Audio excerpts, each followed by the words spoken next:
नमस्कार. आरो स्टोरी मराठीमध्ये आपल्या सर्वांचे स्वागत आहे. आज आपण ऐकणार आहोत एक हृदयस्पर्शी कथा. स्पर्श. स्वप्ना एक गोड, निरागस, प्रेमळ 8 वर्षांची मुलगी. घरात सगळ्यांची लाडकी.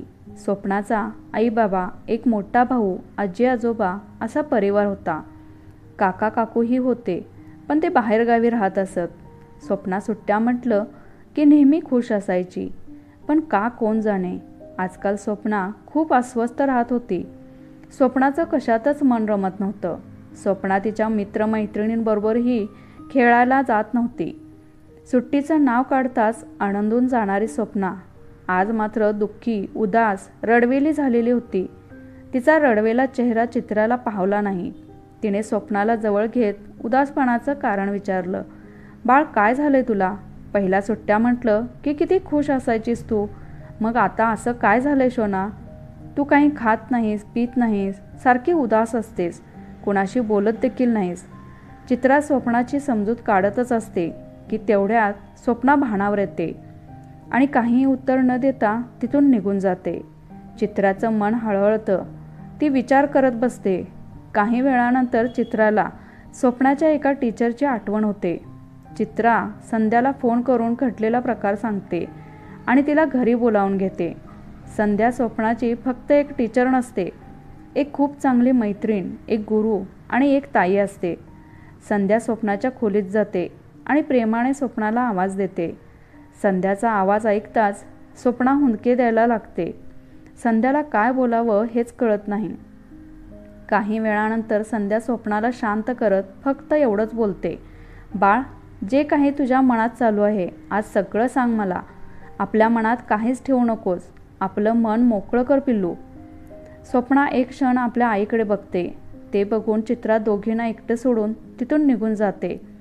इकडे स्वप्ना संध्याला सगळं सांगायला सुरुवात करते. काही वेळानंतर स्वप्नाचं ते भयानक सत्य ऐकून संध्याचं मन हेलावतं. तिच्या डोळ्यात पाणी येतं. आपले डोळे पुसत संध्या स्वप्नाला हळूच जवळ घेते आणि प्रेमाने तिचे डोळे पुसते. काही वेळानंतर संध्या खोलीबाहेर येते आणि चित्राला आणि सारंगला सगळं सांगते. बरं झालं तुम्ही मला बोलावून घेतलं. खूप कोमेजून गेली आहे पोर. चित्रा संध्याला चिंतेत विचारते. पण नेमकं काय झालंय तिला?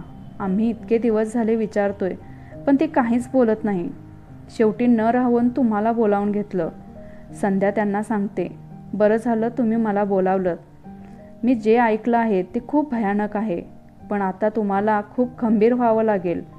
तेव्हाच तिला तुम्ही खंबीर बनवू शकाल. तिला खूप खंबीर बनवा आणि तिला चांगल्या वाईट स्पर्शाचं महत्त्व पटवून द्या. तिला चुकीच्या अर्थाने स्पर्श केला जातोय.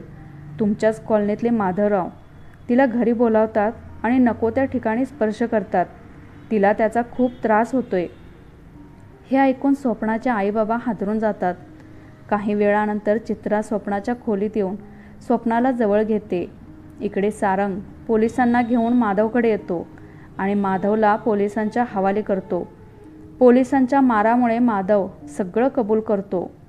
स्वप्नाचे आईबाबा आणि टीचर स्वप्नाला या सगळ्यातून बाहेर काढतात आणि स्वप्नाला खंबीरपणे जगायला शिकवतात. आजची कथा नक्कीच तुम्हाला आवडली असेल तर व्हिडिओला लाईक, शेअर करा आणि अशाच आणखीन कथा ऐकण्यासाठी चॅनेलला सबस्क्राईब करा. कथा ऐकल्याबद्दल धन्यवाद.